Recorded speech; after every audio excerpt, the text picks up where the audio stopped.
हम जिस धरती पर रहते हैं वह हमारे सौरमंडल का एकमात्र ऐसा ग्रह है जिस पर जीवन है।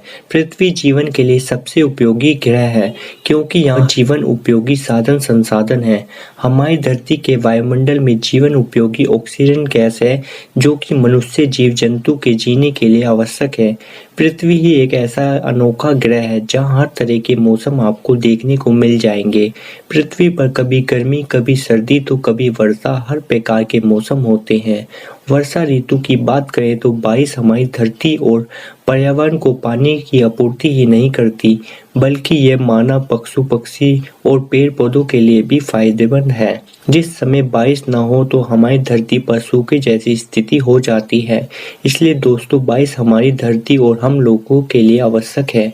दोस्तों प्राचीन काल में जिस इलाके में बारिश नहीं होती थी उस स्थान पर यज्ञ हवन आदि क्रियाएं की जाती थी ताकि ईश्वर प्रसन्न हो और सूखी धरती पर पानी की बूंदें गिरें और धरती पर हरियाली आए। हमारे देश में कुछ इलाकों में जहां कुछ समय के लिए ही वर्षा ऋतु होती है वहां पर वर्षा जल को संग्रहित किया जाता है ताकि भविष्य में जल का उपयोग किया जा सके। दोस्तों वर्षा ऋतु का सबसे अधिक महत्व किसानों के लिए है क्योंकि खेती के लिए पानी की अत्यधिक आवश्यकता होती है। इतने पानी की कमी को बारिश का जल ही पूरा कर सकता है। तो हमारी धरती के लिए बारिश इतनी आवश्यक है। लेकिन दोस्तों आपने कभी सोचा है कि बारिश क्यों होती है और क्या कारण है बारिश होने का? तो आज की वीडियो में हम यही जानेंगे। जैसा कि आप लोग जानते हैं कि पृथ्वी पर लगभग 71% भाग पर जल है, इसलिए हमारी धरती अंतरिक्ष से नीली दिखाई देती है। पृथ्वी पर जल नदियाँ समुद्रों आदि में मौजूद है। जब सूर्य की गर्मियों में नदियाँ और समुद्रों के पानी के कण दूर दूर हो जाते हैं तो इतने हल्के कण होते हैं जो भाप बनकर आसमान में उड़ जाते हैं और ये प्रक्रिया लगातार चलती रहती है। अर्थात सूरज की किरणें हमारी पृथ्वी को गर्म करती रहती हैं जिससे पानी के कण गर्म होकर वाष्प बनकर एक दूसरे से दूर जाने लगते हैं।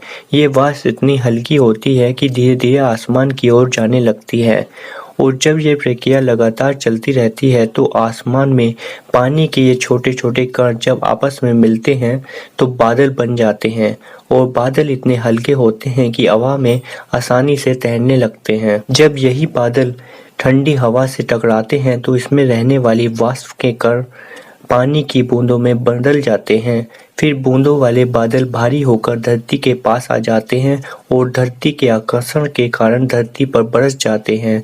तो इस प्रकार धरती पर बारिश होती है। इसे दोस्तों इस प्रकार समझते हैं जैसे हमारे कमरे में नमी वाष्प के रूप में है। जब हम एक ठंडे की बोतल को फ्रिज से निकालते हैं तो कमरे की वाष्प ठंडे की बोतल से टकराकर बोतल पर जल की बूंदें बना देती है और जब ये जल की बूंदें की मात्रा अधिक होती है तो ये जल नीचे गिरने लगता है। इसी प्रकार आसमान में जल की बूंदें वाष्प के रूप में मौजूद हैं। जब ये ठंडी हवा से टकराती हैं तो उसी प्रकार जल की बूंदें बनाती हैं जिस तरह फ्रिज से निकाली गई बोतल पर बूंदें थी। तो इस प्रकार बारिश होती है। वर्षा का जल जल का सबसे शुद्धतम रूप है। किस स्थान पर कितनी वर्षा हुई है इसे मापने के लिए एक यंत्र काम में आता है जिसे वर्षा मापी कहते हैं। तो अब जानते हैं कि वर्षा से पूर्व बादल काले क्यों हो जाते हैं। बादलों में पानी की छोटी छोटी बूंदें होती हैं। कुछ बादलों में इन बूंदों की संख्या बहुत अधिक होती है तो दूसरों में बहुत कम होती है। जब बादलों पर सूर्य का प्रकाश पड़ता है तो सूर्य का प्रकाश बादलों द्वारा अवशोषित कर लिया जाता है और कुछ बादलों द्वारा परावर्तित कर दिया जाता है।